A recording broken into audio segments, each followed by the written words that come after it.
It's April 3rd, and I've been playing now for almost 2 months, and I wanted to give my honest impressions of the game and where it's at today. Hey guys, this is Heretic, and in this video, I will give an overall state of the game for Foundation Galactic Frontiers. As a new game that is quickly being updated, some days you have 3 updates. It's important to keep in mind that whatever I say today could be adjusted or changed in the near future. So let's go ahead and get started. First things first, this video is not sponsored by FunPlus. I do have some access and I have some insider information. And in the past, I've actually worked with FunPlus, but it's been years. But in this video and in this content, I'm not sponsored at all. I'm not being told what to say. All of the opinions expressed here are entirely my own. I'm not going to talk just for talking. I don't imagine this video is going to be especially long. Go home, heretic! Go home, heretic! So I'm going to go ahead and get to it. Overall, obviously I like the game. So I'm going to just get that out of the way. Play it every day. I play a lot. Probably play too much. There are a lot of things to do. That it keeps you busy. And you could spend several hours a day, which I do, and still feel like you haven't really done enough, which is true.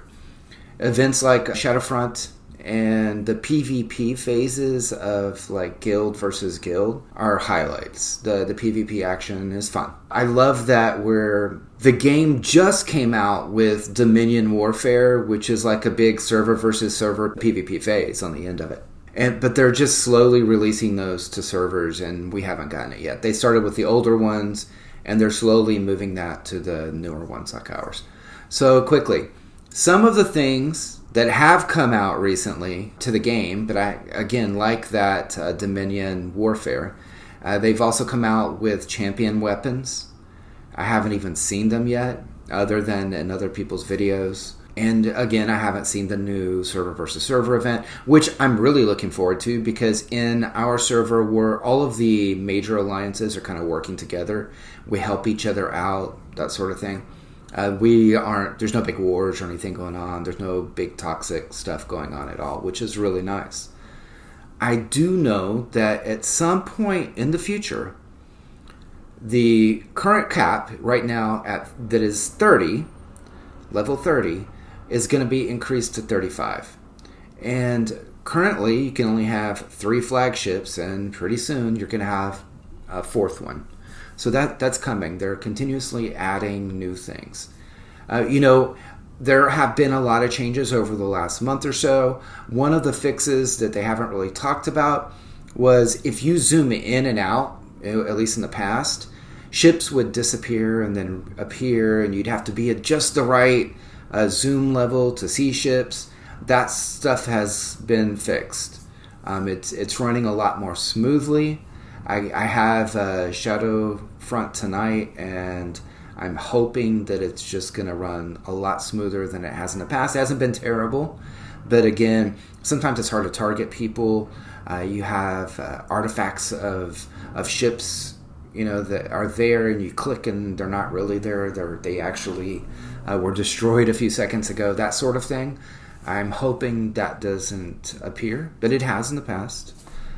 Again, I still love the game. I still like the game a lot. Also, there's going to be some additional events that are going to help break up the current state of short rotations that happen between the top 100, which is a growth event in your server, and that's the one that's being replaced with the Dominion Warfare, which is a server versus server event, which again is just a growth event with the PvP phase on Saturdays. Then that follows up immediately with guild versus guild, which is just your guild versus a guild. At first it's on your server, but then later on it'll be on another server. But I would expect new events to come in to kind of break up those short, boring, it will get boring, right, over time if you're just doing one event after another, and there's only 2 main events, and when one ends, you have a Sunday break, and then on Monday the new one starts, and then it's just going to be the same thing repeated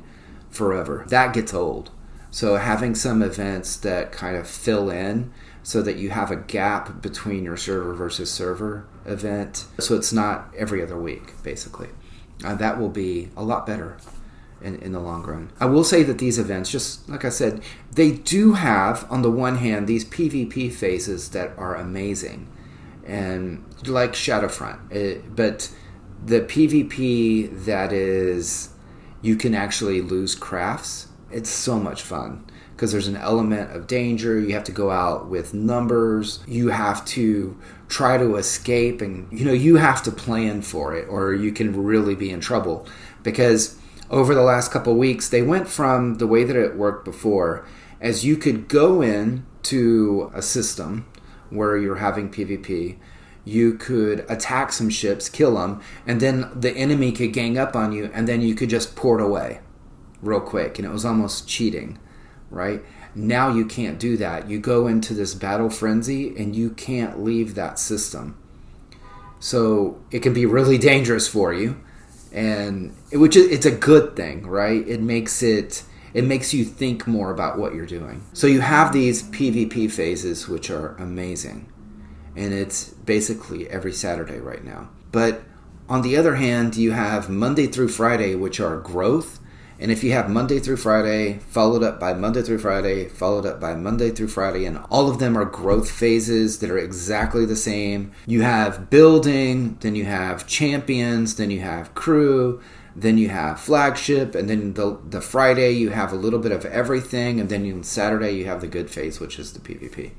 And all of those days, if you're weak-willed, because they have packs, of course, that are associated with each one of those days, and buying those packs will allow you to get more points so that you and your guild do better. If you're weak-willed, you could blow everything you have and add, just go into a huge amount of debt trying to score as many points as you can and to keep up with everybody. That is the negative here, is that there's just a never-ending amount of growth phases that require you to spend, really. I mean, there's things that you can do that aren't spending, but there's no way you're going to be able to collect items and keep up with that build phase after build phase after build phase as you go. Eventually, you'll get to the point where you can't really grow a lot, and so even getting those points at all will be difficult. The good news is that on the PvP days,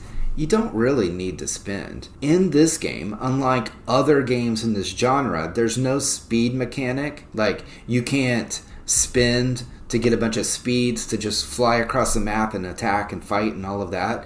And there's also not one, really, that will require you to spend on getting repairs. There is a repair mechanic within the game, but you can get all of that for free. One of the really cool things is they have all of these different types of shops, and most of them, the majority of them, don't require any spending at all. When you're PvPing, you're not taking other people's resources, which is another great thing, because, again, you can't lose them, but you get glory.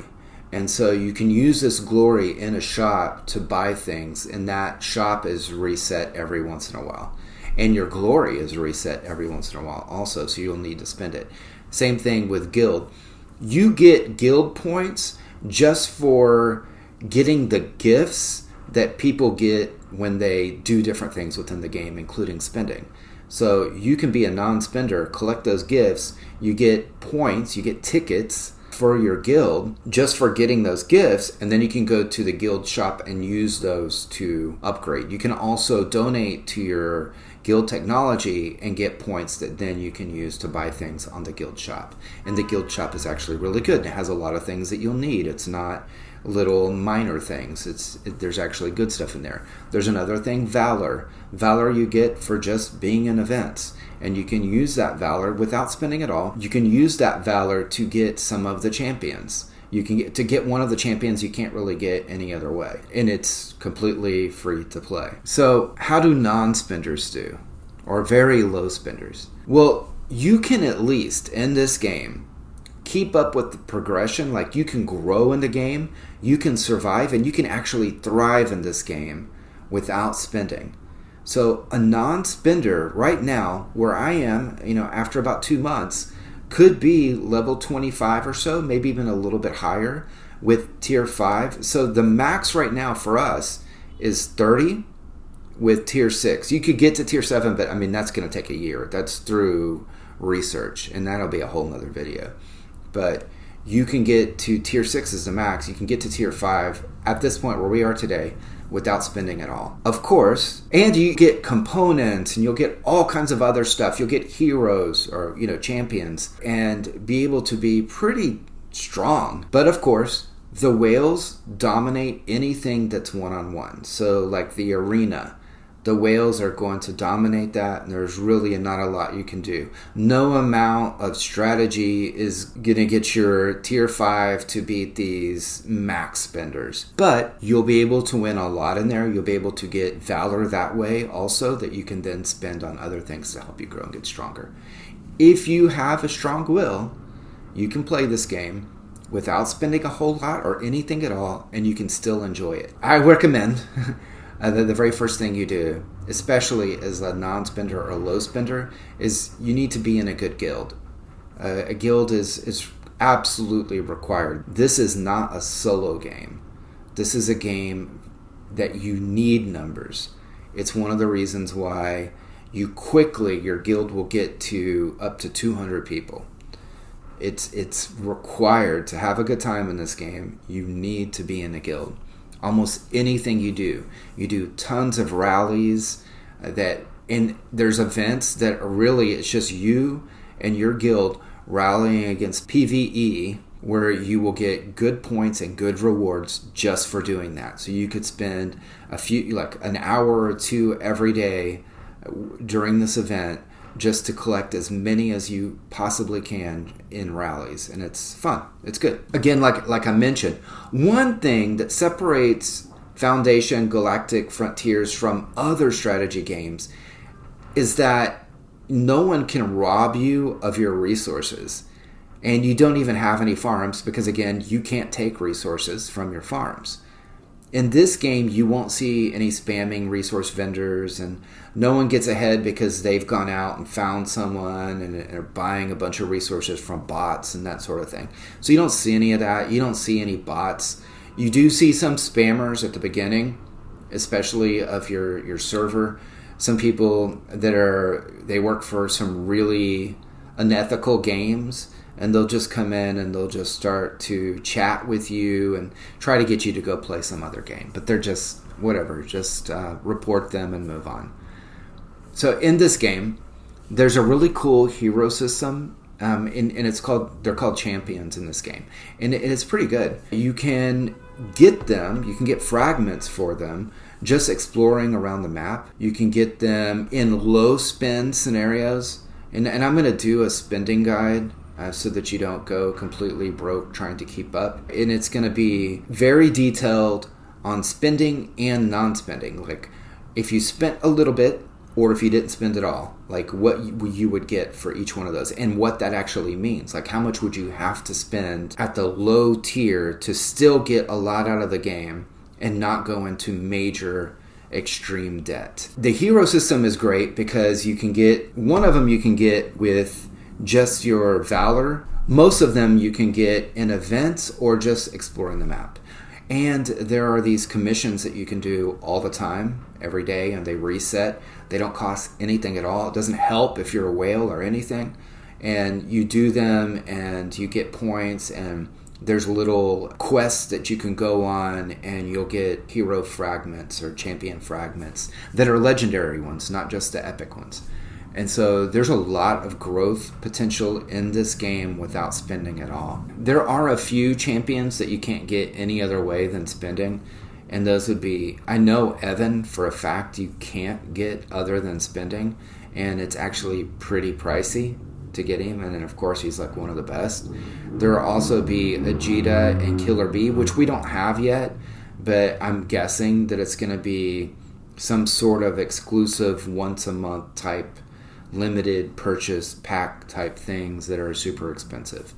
But we haven't gotten those yet. It's just my guess. Overall, I think it's pretty good for these types of games, at least at this point. You don't need those champions to survive and do well. You can even beat players who are spending. Possibly in the future, You may be required to spend more to grow. That's usually how these things work. But at this point in time, the state of the game, you can survive and not spend or spend very little. And you can enjoy the game without feeling a huge need, like a lot of pressure to spend, which is good. You don't get like 10 different pop-ups when you join. You might get 1 or 2, which is annoying, but I've been in other games where you're getting 5, 6, 7 different pop-ups, and you're just trying to get back into a battle, and by the time you close all those pop-ups, you're dead. You're not going to have that in this game. So I would say so far in this game, I'm still having a lot of fun. I would say the state of the game is strong. Like I said, there's multiple updates. They're all the time. They're not all announced. When a new big thing comes to the game, that is announced. There's a very strong Discord for the game. A lot of questions are answered there. There's a lot of really good guides for playing the game, and a lot of them are made by players, so it's no BS type of guides. There's a lot of people in there that are going to help you. I would say join, for sure. One of the first things you should do is join the Foundation Discord, because it's worth it. Again, this is my honest feedback of the game, where I am right now at about 2 months of playtime. I am playing the game. I enjoy it a lot. I notice some things that are negatives, but there are in all of these games. I do like the fact they're putting a lot into the game. There's a lot of things that you don't see in other games, like character dialogue, voice dialogue throughout the game, a lot of quests, a lot of new things coming to the game. I feel like I'm very early in the game, and I like that. And with that, again, I said I wasn't going to talk just to talk, but here I go. But with that, take care.